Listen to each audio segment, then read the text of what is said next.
તો સોટી કેમ ના જુ ઊંસું ના જુ તો સોડી પાછું ઊંચું હેડી તો એમ આ પાછું હવે બીજું ઉદાહરણ જો વાળી બેડી તો નહીં લે ઉપર હવે બીજું ઉદાહરણ અમે ઓલે હારો મારે 120 આપો સાયકલ લઈને ચીબા 120 ઓય અને ઓલે આડી આઈ ચીડી પાણી પીઓ લાવ પાણી પી બસ કોણ પાણી પીઓ કરો એટલે ભોય તો પણ એમ નહીં પેલા ભોયજી એ તો હું પીના હાથ કે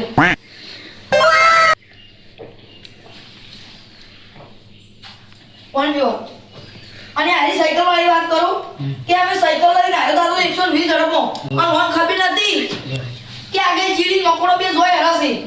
પછી મને ખબર પડી ગઈ કે પાવળી અમાર ચીડી મકોડાનો મારો પેલી મોત થવાનું છે એટલે મેં કાલે ચપટી જી લગાડી ચપટી તો આ સાયકલ ઊભી થઈ ગઈ હતી સોટી ગઈ હતી લપજી તો હવે આપણે ઓયરો પાવડો છે હવે સોની થોડી વાત કરો તો આપણે જોવા ચાલુ કરો